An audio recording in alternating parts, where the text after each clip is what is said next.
마태복음 7장 13절에서 29절 말씀입니다. 29절 다 같이 읽겠습니다.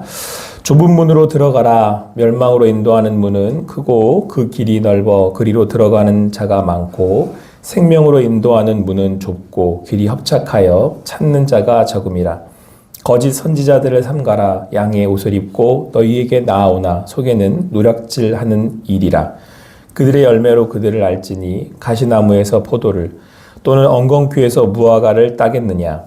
이와 같이 좋은 나무마다 아름다운 열매를 맺고 못된 나무가 나쁜 열매를 맺나니 좋은 나무가 나쁜 열매를 맺을 수 없고 못된 나무가 아름다운 열매를 맺을 수 없느니라. 아름다운 열매를 맺지 아니하는 나무마다 찍혀 불에 던지느니라. 이러므로 그들의 열매로 그들을 알리라.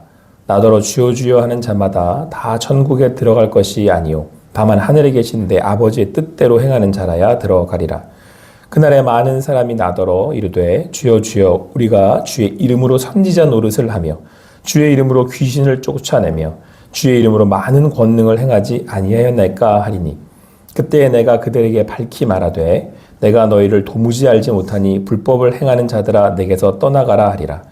그러므로 누구든지 나의 이 말을 듣고 행하는 자는 그 집을 반석 위에 지은 지혜로운 사람 같으리니 비가 내리고 창수가 나고 바람이 불어 그 집에 부딪히되 무너지지 아니하나니 이는 주추를 반석 위에 놓은 까닭이요 나의 이 말을 듣고 행하지 아니하는 자는 그 집을 모래 위에 지은 어리석은 사람 같으니니 비가 내리고 창수가 나고 바람이 불어 그 집에 부딪힘에 무너져 그 무너짐이 심하니라.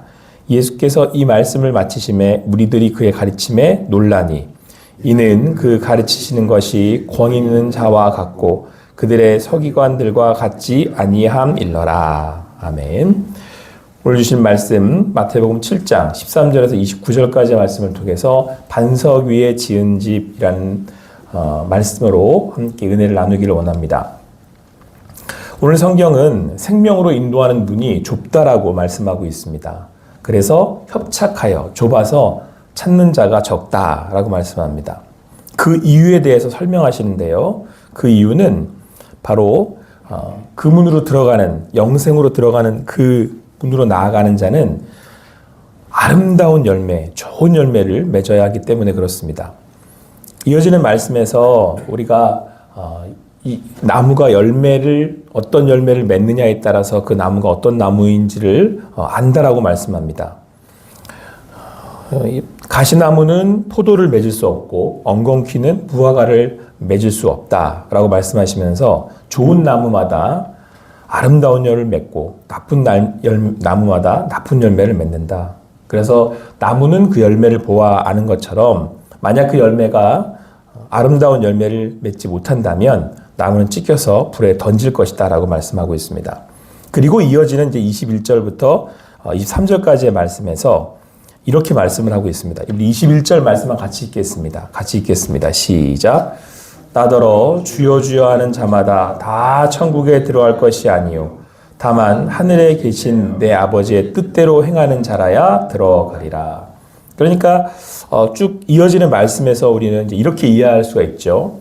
생명으로 인도하는 문, 그러니까 하나님의 나라 천국으로 들어간 문은 협착하여 좁다. 그 이유가 뭐냐?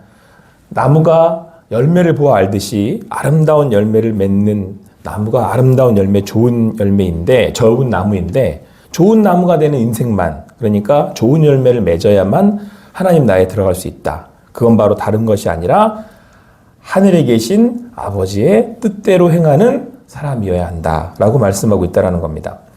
물론 이 말씀을 따라서 우리는 좋은 열매를 맺도록 좋은 나무가 되어야 할 것입니다. 그 얘기는 하나님의 말씀에 따라 그 뜻대로 행하는 자가 되어야 한다는 말씀입니다. 우선은 우리가 이 말씀을 통해서 하나님의 말씀의 뜻대로 행하시는 여러분과 제가 될 수 있게 되기를, 이 말씀의 뜻대로 그런 성도들이 될 수 있게 되기를 간절히 소망합니다. 자, 그런데 여러분, 이 말씀을 이렇게 읽고 있자 보니까 마음이 조금 어렵습니다. 왜냐하면 하나님의 나라에 들어가려면 내가 이렇게 좋은 열매를 맺어야 되는데 내 인생에 좋은 열매를 얼마나 맺고 있나 라고 한번 생각을 해보면 이제 조금 마음이 어려워지는 거죠. 왜냐하면 우리네 인생에 아름다운 열매만 맺고 있느냐? 그렇지는 아는 것 같다라는 거죠.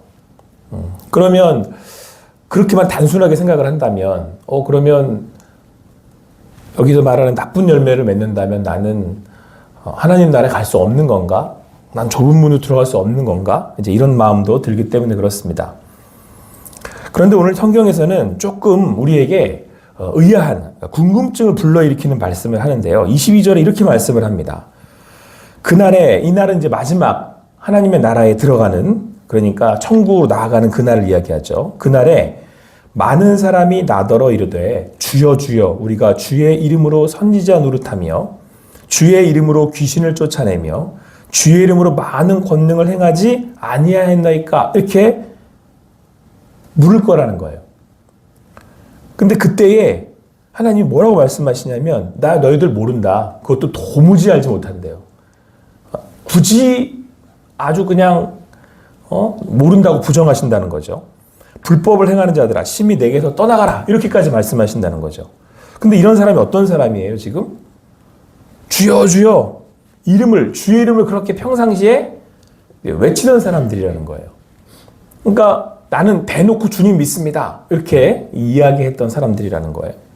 그리고 주님의 이름으로 선지자 노릇을 했답니다. 주님의 이름으로 선지자 노릇을 했으니 누구보다도 다른 사람들이 볼 때는 저 사람은 하나님의 사람이네, 이렇게 느끼기에, 이렇게 알기에 쉬운 그런 사람들이었다는 거죠. 그리고 더군다나 거기다가 주의 이름으로 뭐도 내쫓았어요? 귀신도 내쫓았어요. 예수님의 이름으로 귀신을 내쫓았으니 딱 보기에도 저 사람은 하나님의 사람, 저 사람은 하나님의 일을 하는 사람, 저 사람은 하나님의 영광을 위해 사는 사람, 이렇게 보여졌다는 거죠.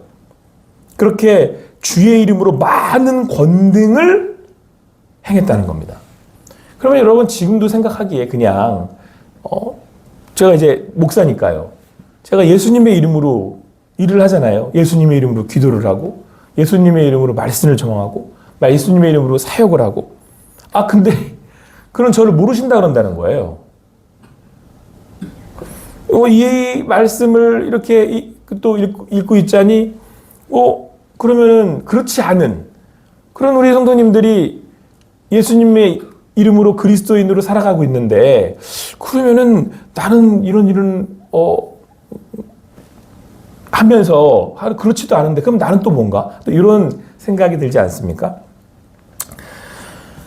여기서 여러분 예수님께서 우리에게 바라시는 것이 무엇인지 한번 생각을 해봐야 됩니다. 과연 그렇다면 이건 아닌 거잖아요. 우리가 사역을 많이 한다든가 아니면 주의 이름으로 이렇게 드러나기에 내가 그리스도인이야 라고 하는 것, 그 단순한 그거 자체로는 하나님의 그 원하시는 하나님의 사람은 아니라는 거죠. 그러면 오늘 성경은 무엇을 말씀하고 싶겠습니까? 근데 여러분 여기서 주요한 건요, 열매예요. 열매라고 표현하신다는 거예요. 그러니까 이 열매가 뭔 아니에요?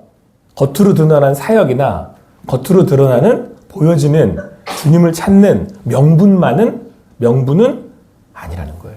그러니까 여기에는 사실 우리가 속지 말아야 된다는 그런 의미입니다. 그러면 오늘 하나님께서 말씀하시는 진정한 의미에서의 하나님의 뜻대로 행하는 자들은, 뜻대로 행하는 사람은 어떤 의미를 갖고 있겠습니까? 오늘 24절, 25절 말씀 같이 읽겠습니다. 같이 읽겠습니다. 시작. 그러므로 누구든지 나의 이 말을 듣고 행하는 자는 그 집을 반석 위에 지은 지혜로운 사람 같으리니 비가 내리고 창수가 나고 바람이 불어 그 집에 부딪히되 무너지지 아니하나니 이는 주추를 반석 위에 놓은 까닭이요. 오늘 그 말씀을 들어 순종하는 사람, 그러니까 하늘에 계신 아버지의 뜻대로 행하는 사람은 어떤 사람이냐? 그의 삶은 어떠한 삶을 살게 되느냐? 반석 위에 지은 지혜로운 집 같대요. 우리가 함께 부른 그 찬송가의 가사처럼 반석 위에 지은 집이어서 비가 내리고 막 이렇게 폭풍이 치고 난리가 나도 바람이 불어도 그 집에 부딪혀도 무너지지 않는 그런 견고함을 갖고 있다는 거죠. 오늘 성경은 우리에게 분명히 말씀해주고 있습니다. 우리가 이 땅에 살아가는 동안에 단지 겉으로 보이는 그리스도인으로서의 그런 모습 또는 단지 겉으로 드러나는 우리가 그리스도인으로 살아가는 그런 형태나 아니면 그런 내용이 아니라 예수님은 우리의 삶이 진정 하나님 앞에 뿌리 박은 인생이기를 원하시는 거예요. 그러니까 내가 하나님과 붙어있는 인생이기를 원하시는 거죠. 성경에서 예수님께서 열매를 말씀하실 때 포도비유, 포도나무 가지 말씀을 많이 하십니다. 포도가지가 열매를 맺으려면 어디에 붙어 있어야 된다 그러죠? 포도나무에 붙어 있어야 된다 그러잖아요.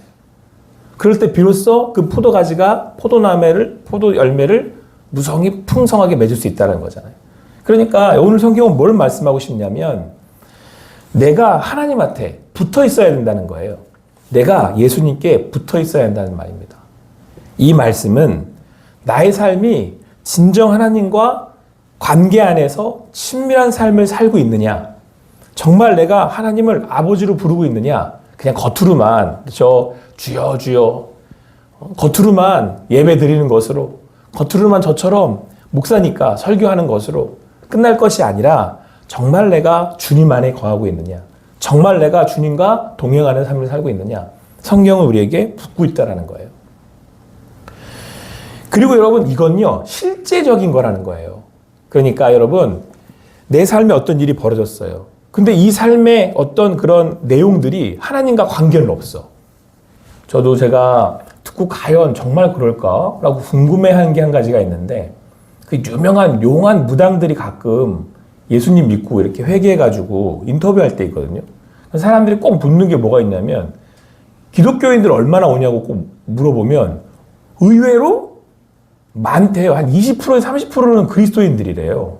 그러면서 제발 좀 지옥으로 가는 이런 행위를 하지 말라고 막 이렇게 무당이었던 분들이 막 이렇게 열변을 토하시는 그런 막 간절하게 막 그런 얘기하는 인터뷰를 제가 가끔 보거든요. 제가 좀 의아했어요. 아니, 어떻게 그리스도인들이 20, 30%가 가서 그 무당한테 묻지? 그래서 그분들의 얘기를 이렇게 인터뷰를 이렇게 쭉 하면서 그 내용들을 들어보면 전혀 그리스도를 믿는 믿음과 그들의 삶이 관계가 없는 거예요. 그러니까 여러분 이 얘기는 뭐예요? 예수님을 믿는 거, 하나님을 믿는 것도 뭐 믿듯 하는 거예요? 귀신 섬기듯, 우상 섬기듯 하는 거예요. 그 대표적인 인물이 누구냐면 사울하고 다윗이에요. 사울도 하나님을 믿는 것처럼 보였어요. 하지만 그의 삶에는 하나님은 계시지 않았죠. 그게 열매로 드러났던 거고요. 열매라는 건 여러분 어떻게 보면 우리의 삶에 자연스러운 거예요. 열매는 나무는 잘 자라면 자연스럽게 그 열매를 맺잖아요. 포도나무 가지가 포도 열매를 맺듯 다윗은 하나님과 늘 붙어 있었어요. 그래서 다윗에게서 가장 두드러지는 그 삶의 특징 중에 한 가지가 막 물어요. 막 도망다니다가도 하나님 올라갈까요? 말까요? 내려갈까요? 말까요? 뭐 자꾸 물어요 하나님한테. 무슨 애기도 아니고 어린애도 아니고 하나님 제가 지금 저 사람 만나야 될까요? 말까요? 그리고 자꾸 물어요. 제가 지난주에 그 주일날 신의 악단이라는 영화 얘기를 잠깐 말씀드렸는데 지난 주일날은 결말을 말씀 안 드렸으니까 오늘 오신 분들한테 새벽에 나오셨으니까 제 결말을 말씀드릴게요.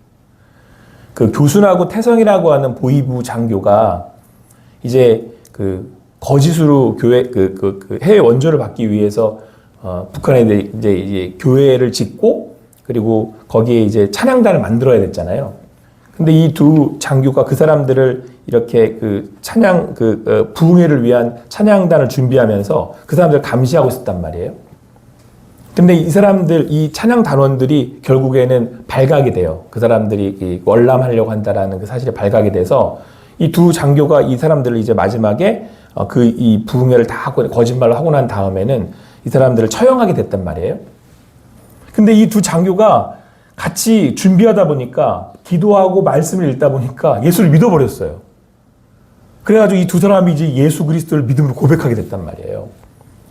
그러면서 마지막에는 이 두 장교가 순교를 해요. 그래서 저도 나중에 알았어요. 이 사람 이름이 그 장교 이름이 교순이었잖아요. 거꾸로 하면 뭐예요? 순교. 그걸 메시지를 담아놨더라고요.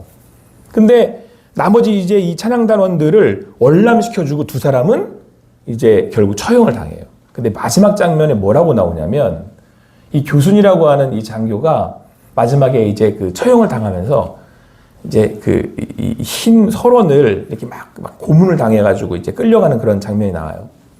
몸에 피가 이제 범벅이 돼서 예수님을 연상하게 만든 거예요, 영상에서. 근데 맨 마지막에 하늘을 보고 이렇게 얘기를 해요. 물론 이제 그 북한어로 얘기를 하는데, 하나님, 저 잘한 거 맞죠? 그러면서 마지막에 딱 처형이 돼요. 여러분, 이때 이 교순이 한 이 단어가 하나님과의 관계를 얘기하고 있는 거예요. 그 전혀 하나님을 알지도 못하던 사람이 기도하고 예수님을 믿고 난 다음에 하나님하고 질문을 하고 대화를 나누는 관계가 된 거예요. 그러니까 여러분, 하나님을 믿는다는 건 겉으로 드러나는 형식이거나 아니면 그냥 주여 주여 기도를 크게 한다고 해서 되는 게 아니에요. 여러분, 재밌는 장면이 여기 나오는데요. 그 찬양 단원들이 그 장교부, 이 보위부 장교들하고 다 똑같이 한번 해보자. 우리도 흉내를 내야 되니까. 그러면서 뭘 하냐면 기도하는 걸 시켜요. 자, 손 들고 기도해. 뭐 소리 질러 너는. 이걸 다 나누어서 이렇게 기도하는 걸 시키거든요. 여러분, 이걸 할 수 있다는 얘기예요. 다 소리 지르고 이거 다. 근데 예수님을 보는 거, 예수님을 믿는 거는 내 안에 일어나는 하나님의 놀라운 은혜인 거죠.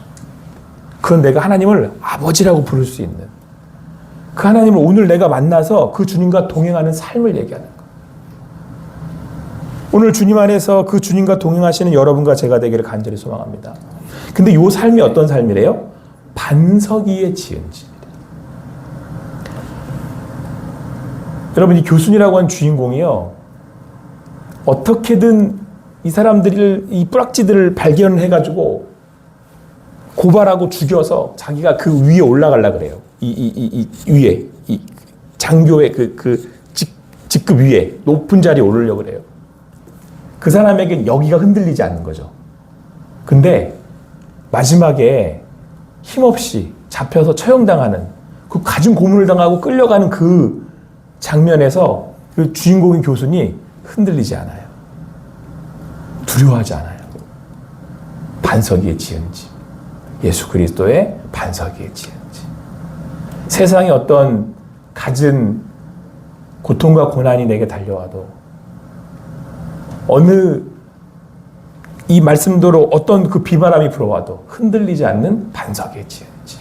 예수 그리스도 위에서 믿음으로 주님과 동행하며 주님을 만나는 삶. 여러분, 오늘 이 삶이 여러분과 저의 삶이 되기를 간절히 소망합니다. 반석 위에 지은 집. 세상에 어떤 일들이 내게 몰려와도, 어떤 상황 가운데 내가 처한다 해도, 어떠한 질병이 나에게 다가와도, 어떠한 사람들이 나를 둘러친다고 해도, 다윗이 고백했던 것처럼 10,000,000인이 나를 둘러쳐도, 내가 사망의 음침한 골짜기를 다닐지라도 저는 해를 두려워하지 않습니다. 그 주님 위에서 주님과 동행하는 여러분과 제가 되기를 간절히 소망합니다. 기도하시겠습니다. 사랑의 하나님, 오늘도 이 아침에 함께 모여 우리의 반석 되시는 주님을 믿음으로 고백하며 세상에 불어오는 바람을 맞는다 해도 주님과 함께 그 역경을, 그 어둠을, 그 음침한 골짜기를 지나는 삶이 어느 때보다도 가장 평안함을 고백하게 하시니 감사합니다. 그 하나님을 오늘도 함께 예배하게 하시고 그 주님을 만날 수 있도록 우리를 인도해 주셔서 감사합니다. 우리네 삶이 좁은 문으로 가는 인생들 되게 하여 주셔서 감사합니다. 생명으로 인도하는, 그래서 열매를 맺는 삶을 되게 하시니 감사합니다. 그 열매를 통해 내가 내 삶을 풍성히 누릴 뿐만 아니라 또 나와 함께하는 이들이 주님 주시는 평안을 누리게 하시니 감사합니다. 오늘 함께 모여 기도하는 우리 귀한 성도님들의 삶에 이 열매가 끊이지 않게 하여 주시고 주님 안에 그 열매를 맛보아하는 또 기쁨이 오늘 하루도 있게 하여 주시옵소서. 그렇게 하실 주님께 감사와 영광을 찬양을 올려드리고 예수님의 이름으로 기도합니다. 아멘.